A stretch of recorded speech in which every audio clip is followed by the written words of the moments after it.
బాధ్యత పెద్ద కథ మొదటి భాగం. రచన తాత మోహనకృష్ణ. కథాపఠనం మల్లవరపు సీతారాం కుమార్. ఉషా, ఏమిటే నీ పొట్ట రోజురోజుకి అలా పెరిగిపోతుంది? బయట జంక్ ఫుడ్ తెగ తింటున్నావా?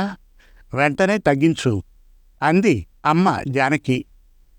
అదేమీ లేదమ్మా, కొంచెం వాకింగ్ చేస్తే అదే తగ్గిపోతుంది అంది ఉషా. అయితే ఈరోజు నుంచి అన్నం కూడా తగ్గించు, కొంచెం బాగుంటుంది. ఇంటి పనిలో నాకు కొంచెం సాయం చేస్తే అది కూడా మంచి ఎక్సర్సైజ్ లాంటిదే. అలాగేనే అమ్మా. ఇంకా నయం, అమ్మకు డౌట్ రాలేదు కాబట్టి సరిపోయింది, లేకుంటే నా పని అంతే అని అనుకుంది ఉషా.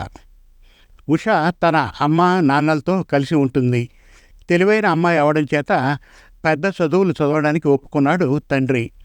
అమ్మాయి కోసం అప్పు చేసి మరీ చదివిస్తున్నాడు. తన స్థాయికి మించినప్పటికీ కూతురి ఆనందం కోసం అప్పు చేశాడు తండ్రి కృష్ణారావు. ఒక మంచి కాలేజీలో కూతురి ఇష్టం మేరకు గొప్పగా చదివిస్తున్నాడు. కృష్ణారావు ఒక ప్రైవేట్ కంపెనీలో పనిచేసి మానేశాడు. అనారోగ్యం చేత ఇంటి పట్టునే ఉంటున్నాడు. రిటైర్ అయ్యాక వచ్చిన డబ్బులతో కుటుంబాన్ని నెట్టుకు. కూతురు గురించే ఇప్పుడు కృష్ణారావు ఆలోచన.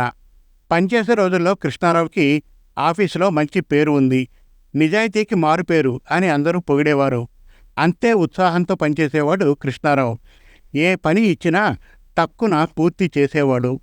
కృష్ణారావు పనితనం చూసి పై అధికారి టైం కన్నా ముందరే ప్రమోషన్ ఇచ్చాడు.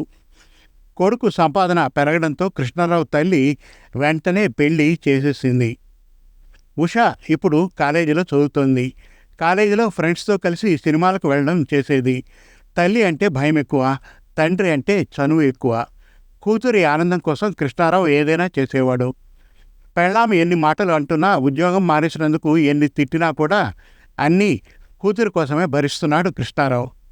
ఇంకొన్నాళ్ళు పోయాక ఉషాని గమనించిన తల్లికి అనుమానం పెరిగింది. ఏమిటే ఉషా, నీ పొట్ట ఇంకా ఎక్కువైంది, నిజం చెప్పు, ఏమైనా దాస్తున్నావా? లేదమ్మా, అంతా నీ భ్రమ, అంతే. నేను ఎప్పట్లాగే ఉన్నాను. నా డ్రెస్ టైట్గా ఉంది, అంతే. తల్లి అలా అడిగేసరికి ఉషాకు గుండె ఆగినంత పనైంది. మంచం మీద పడుకొని కళ్ళు మూసుకున్న ఉషాకి తన గతం గుర్తుకు వచ్చింది. ఏమే ఉషా, ఏమిటే నువ్వు అంటున్నది? అవునే, నేను అదే చేద్దామనుకుంటున్నాను.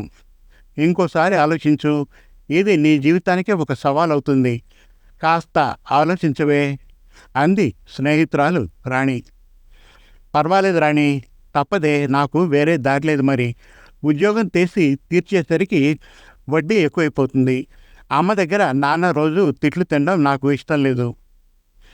అయితే ఎప్పుడు వెళ్తున్నావు డాక్టర్ దగ్గరికి? ముందు మేడంని కలిసి మాట్లాడాలి, అప్పుడు వెళ్తాను. ఒక ఫ్రెండ్గా నీకు ఏమైనా సహాయం కావాలంటే చేస్తాను అంది రాణి. ఉషాకి మంచి ఫ్రెండ్ రాణి. చాలా సంవత్సరాల నుంచి ఇద్దరు మంచి ఫ్రెండ్స్.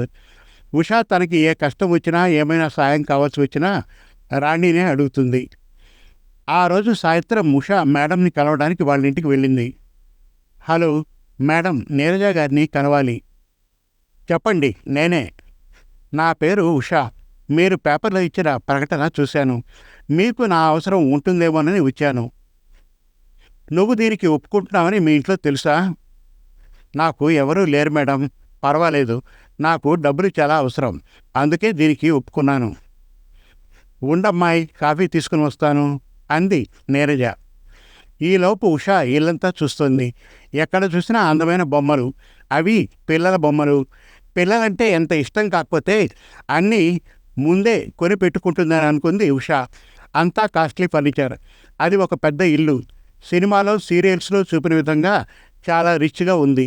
ఇంత రిచ్గా ఉన్న నీరజ ఇంట్లో పనివాళ్ళు లేకపోవడం ఆశ్చర్యం అనిపించింది ఉషాకి. ఇదిగో కాఫీ తీసుకో అమ్మాయి.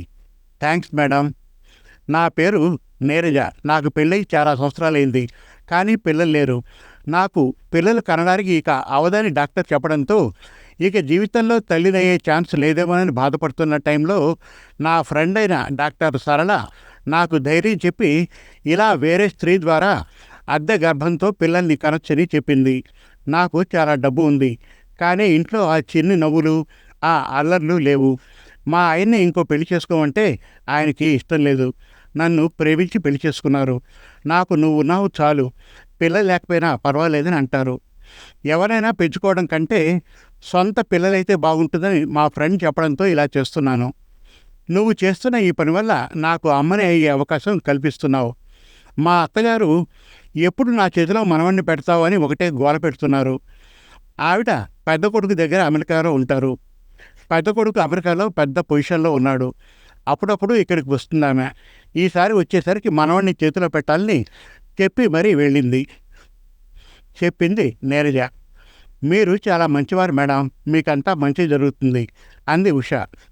నా బిడ్డని నీ కడుపులో 9 నెలలు మొయ్యాలి. బిడ్డ పుట్టిన తర్వాత నాకు అప్పగించాలి. దానికి నీకు నేను 20 లక్షలు ఇస్తాను. నచ్చితే ఈ అగ్రిమెంట్ మీద సంతకం చేయి. ఇంకో విషయం, ఈ విషయం ఎవరికీ తెలియకూడదు. కావాలంటే నువ్వు నా ఇంట్లోనే ఉండొచ్చు. అలాగే మేడం, నెలలు నిండిన తర్వాత మీ దగ్గరికి వచ్చేస్తాను. అప్పటి వరకు నేను వేరే చోట ఉంటాను. అలాగే ఉష. ఓకే అని డాక్యుమెంట్ మొత్తం చదువుకొని సంతకం పెట్టింది ఉష.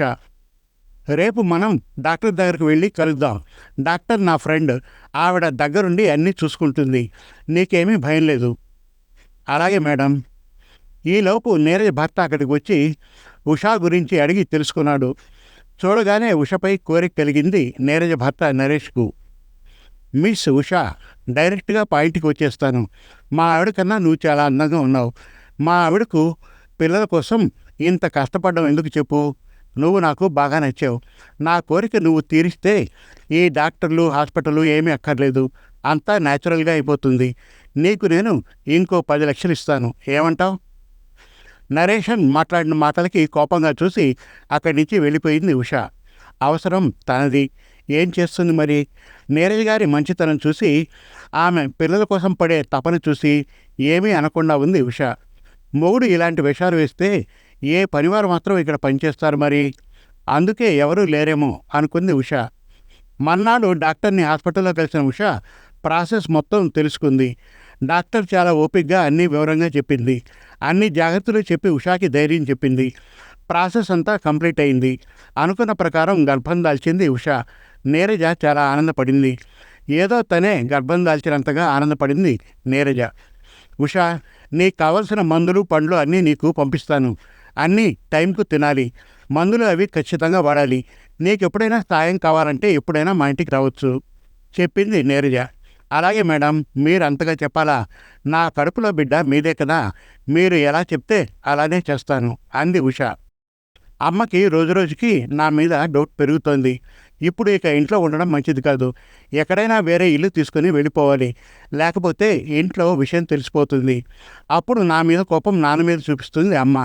అది నేను అస్సలు భరించలేను అని అనుకుంది ఉష. ఉష భయపడినట్లుగానే ఒకరోజు సాయంత్రం ఇంట్లో తన విషయం తెలిసిపోయింది. ఇంకా ఉంది బాధ్యత. పెద్ద కథ 2వ భాగం త్వరలో. మరిన్ని చక్కటి కథల కోసం, కవితల కోసం, వెబ్ సిరీస్ కోసం మనతెలుగుకథలు.com విజిట్ చేయండి. Thank you.